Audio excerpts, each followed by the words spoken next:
Students, good evening. आज का हमारा टॉपिक क्या है? क्लोज एनालिसिस है। जो क्लोज एनालिसिस की हमारी लास्ट 2 क्लासें हमने पढ़ ली हैं, जिसके अंदर हमारी फर्स्ट जो क्लास थी उसके अंदर हमने बेसिक नॉलेज पढ़ा था, ठीक है। उसके बाद सेकंड क्लास में हमने क्या पढ़ा था? फाइनाइट और नॉन फाइनाइट में क्या डिफरेंट होता है, वो क्या होते हैं, कैसे पहचानते हैं सेंटेंस से, वो सब हमने पढ़ लिया। आज हम क्या है, एक अलग ट्रिक के साथ बढ़ेंगे आगे, जो हमारे इंग्लिश ग्रामर के सबसे इंपॉर्टेंट है, क्योंकि जिसके अध्ययन के बिना आप ग्रामर को सॉल्व नहीं कर सकते, ठीक है। उसका नॉलेज आपको बहुत जरूरी है होना। तो ठीक है, आज का हमारा टॉपिक क्या है कि close analysis in terms of स्पोका। आप स्पोका को जानते हो क्या? स्पोका क्या होता है? स्पोका का हमारे इंग्लिश ग्रामर में बहुत इंपॉर्टेंट रोल होता है।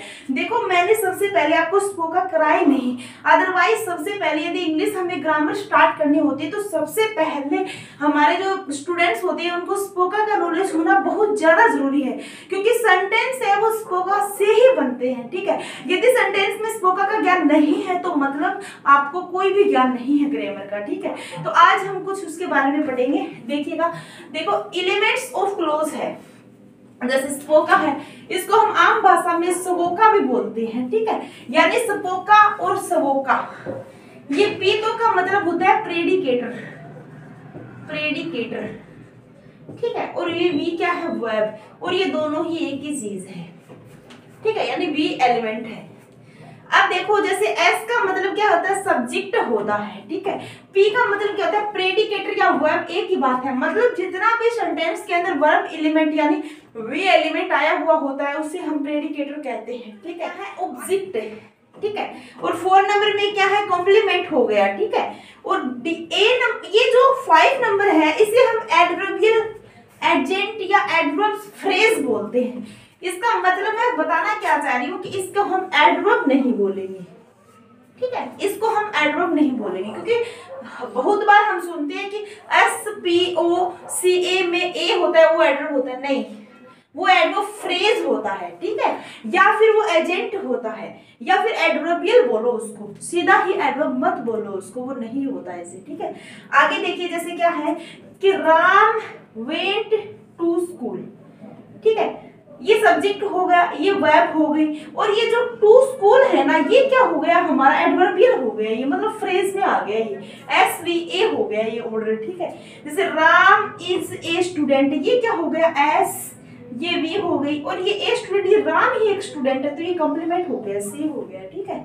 आगे देखिए, राम लाइक्स इंग्लिश, तो राम लाइक्स करता है, क्या लाइक करता है? तो इंग्लिश लाइक करता है, तो SVO, ठीक है। ये सारे ऑर्डर चल रहे हैं। देखो, हम एक एक करके सब कुछ पढ़ेंगे, ठीक है। आप टेंशन मत लो, क्योंकि मैंने जो नॉन टीचिंग का जो सिलेबस है DSSB का, वो मैंने देखा है, उसके अंदर क्या दिया हुआ है कि टोटल इंग्लिश ग्रामर दी हुई है। DSSB की कोई भी बच्चा यदि तैयारी कर रहा है तो वो मेरे जितने भी क्लास है उनके सभी के नोट्स बना लीजिए, कि बहुत डीपली आएगा वहां पे। और टोटल इंग्लिश ग्रामर उन्होंने दे रखी है, तो टोटल इंग्लिश ग्रामर की मैंने एक एक क्लास दी है, टोटल सिलेबस मैंने दिया है। ऐसे नहीं कोई बीच में मैंने तोड़ मरोड़ के दिया, मैंने सारा एकदम थियरी है वो पूरी सीक्वेंस से दे रखी है। और आप जो भी टॉपिक आपको चाहिए वो निकाल के आप मेरी प्लेलिस्ट से सर्च कीजिए और आप लगा लीजिए क्लासेस उसकी, ठीक है। बहुत ज्यादा इंपॉर्टेंट होने वाला है। या पी एलिमेंट यानी वी एलिमेंट यानी वर्ब एलिमेंट, पी एलिमेंट यानी प्रेडिकेटर एलिमेंट, ठीक है।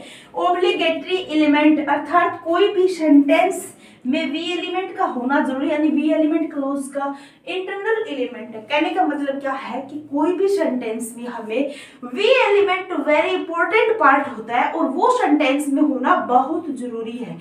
एक बात और ध्यान रखो, आपको जितने भी एक्सरसाइज करने, आपको रेनिन मार्टिन की बुक खरीदनी है, उससे आपको सारी प्रैक्टिस करनी है, ठीक है। और आगे से मैं आपको वो पेज नंबर भी बताया करूंगी कि इस पेज पर ये नंबर आपके एक्सरसाइज है, आप वहां से देखकर एक्सरसाइज कर लीजिएगा, क्योंकि हमारे जो रेनिन मार्टिन की बुक है वो बहुत ज्यादा इंपॉर्टेंट है इंग्लिश ग्रामर की दृष्टि से, ठीक है।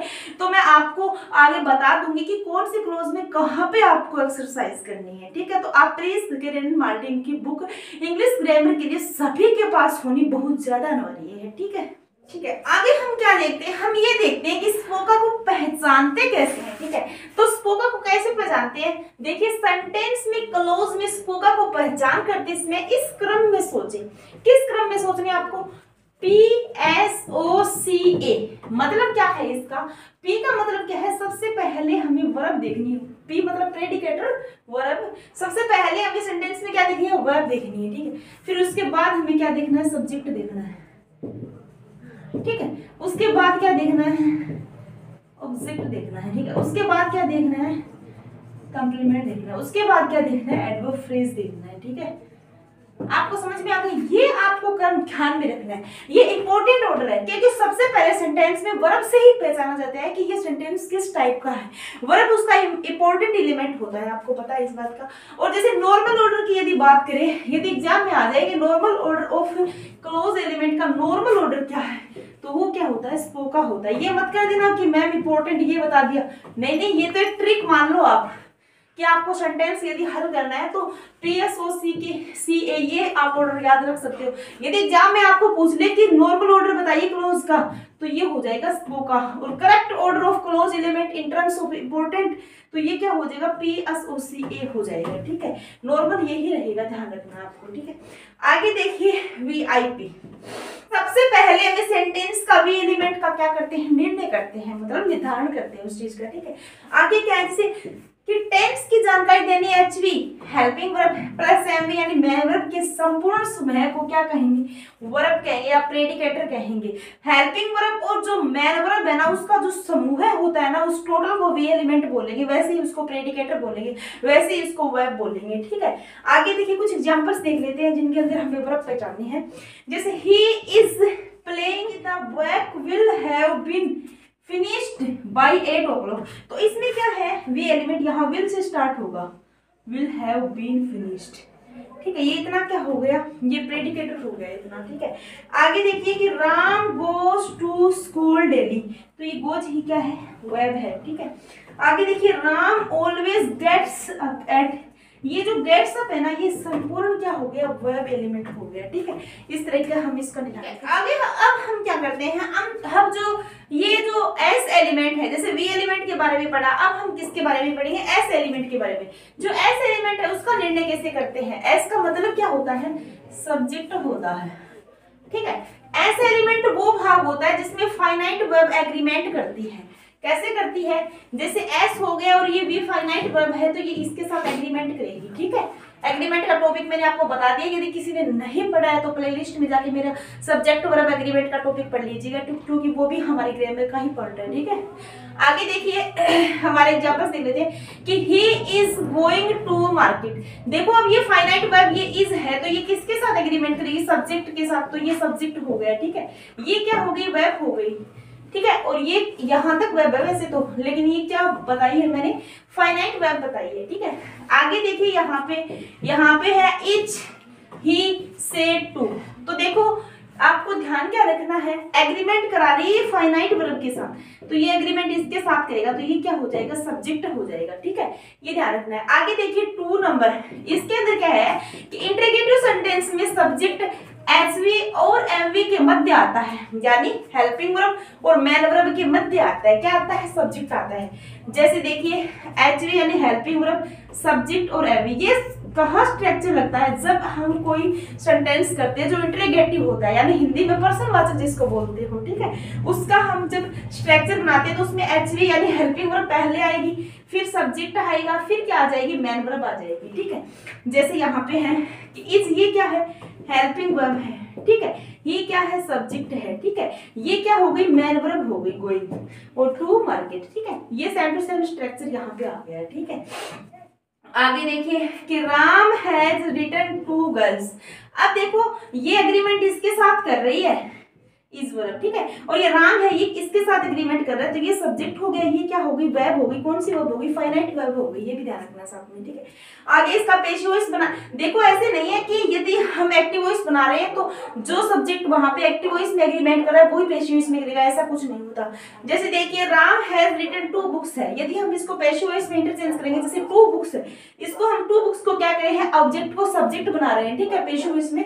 तो इसका मतलब ये नहीं है कि अब आपका ये जो राम है ये लास्ट में ये एग्रीमेंट करेगा, ये नहीं करेगा एग्रीमेंट, क्योंकि ये अलग हो गया। एग्रीमेंट ऑफ ये टू बुक्स है ना जिसको हमने सब्जेक्ट बनाया है, ये क्या करेगी अब एग्रीमेंट करेगी, हैव बीन रिटन। ये क्या है, हैव के साथ क्या कर रही है, एग्रीमेंट कर रही है वर्ब एग्रीमेंट के अंदर, ठीक है। और ये फाइनाइट वर्ब हो जाएगी हैव। आगे देखिए 3 नंबर में क्या है कि सब्जेक्ट है, ये क्या है, नाउन फ्रेज और नाउन क्लेज से निर्मित हो सकता है। मतलब जो सब्जेक्ट हम बनाते हैं वो नाउन क्लोज से भी बन सकता है, नाउन फ्रेज से भी बन सकता है, लेकिन वो प्रीपोजिशनल जो फ्रेज होती है उससे नहीं बनता। देखो ये मैंने लिखा भी रखा है यहाँ पे कि वो प्रीपोजिशनल फ्रेज से सब्जेक्ट कभी नहीं बनता, ये ध्यान रखना है, ठीक है। आगे देखिएगा सेंटेंस में देख ले, जैसे एग्जाम्पल में क्या है कि in the room are 2 girls. देखो अब आप ये नहीं कह सकते कि इन द रूम है ये सब्जेक्ट है, नहीं नहीं, सब्जेक्ट यहाँ पे 2 गर्ल्स है, ठीक है। और ये आर ये इसके साथ एग्रीमेंट कर रहा है, ये ठीक है, इज एम आर से हम ये दिख करेंगे तो ये इसके साथ एग्रीमेंट कर रहा है, ठीक है। आगे देखिए ये कि बिटवीन यू एंड मी, और ये प्रीपोजिशनल फ्रेज है इन द रूम, मैंने बताया नहीं, याद नहीं रहा, ये प्रीपोजिशनल पीपी है ये, ठीक है। ऐसे बिटवीन यू एंड मी है ना, ये भी पीपी है यानी प्रीपोजिशनल फ्रेज है ये, ठीक है। I do not believe him, तो ये डू है ना, ये वर्ब आई के साथ एग्रीमेंट कर रही है, सब्जेक्ट आई है यहाँ पे, ठीक है। और ये इतना वाला पार्ट क्या है, ये प्रीपोजिशनल फ्रेज है यानी पीपी है, ठीक है। तो ऐसे करके आप ध्यान रख सकते हैं। यदि आपको कोई दिक्कत हो रही हो समझने में तो आप मुझे कमेंट कर दीजिएगा, लास्ट में मैं बता आगे वाली क्लास में। हमने वी एलिमेंट पढ़ लिया है, हमने एस एलिमेंट पढ़ लिया, यानी हमने वर्ब पढ़ ली है, ठीक है। वर्ब क्या होती है सेंटेंस के अंदर, हमने सब्जेक्ट पढ़ लिया है।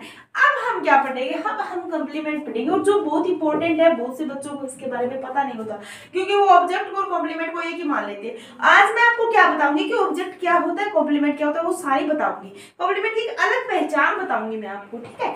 देखिए जैसे हमारा फर्स्ट सेंटेंस है कि राम इज ए डॉक्टर, ठीक है। तो इसके अंदर हमें पता कैसे चलेगा, देखो पहले मैं आपको बता देती हूँ, राम क्या है, सब्जेक्ट है, ठीक है। और ये इज क्या है, वर्ब है, ठीक है। और ये ए डॉक्टर क्या है, ये क्या है, कॉम्प्लीमेंट है। क्यों है ये कॉम्प्लीमेंट है, ये बताना चाह रही हूँ। देखो डॉक्टर कौन है, राम है, ठीक है। जो सब्जेक्ट को ही, मतलब ये रेनबो है, ये किसको इंडिकेट कर रहा है, ये सब्जेक्ट को कर रहा है। ये रेनबो हमारा यहाँ पे फिट हो रहा है, जब ये रेनबो फिट नहीं होता है ना वो ऑब्जेक्ट होता है, ठीक है। यानी वो जो वेब है हमारी उसके साथ काम करता है। ये किसके साथ कर रहा है, ये सब्जेक्ट है ना, ये खुद ही राम है, ये डॉक्टर है, ये कौन है, राम है, तब ये कॉम्प्लीमेंट कहलाता है, यानी पूरक है ये, ठीक है। आपको समझ में आएगा। जैसे ये देखो कि राम इज वेल, अब ये राम ठीक है मतलब उसका स्वास्थ्य ठीक है, वेल वर्ड का यूज होता है जिसका स्वास्थ्य ठीक होता है। तो राम है ना, ये राम के बारे में बता रहा है। जो ये रेनबो जहां पे फिट हो रहा है ना वो क्या हो जाए, कॉम्प्लीमेंट हो जाएगा। जैसे ये एस हो गया, ये वी हो गया, और ये क्या हो गया, सी हो गया, और ये बीच में लिंकिंग वर्ब आ रही है, ठीक है।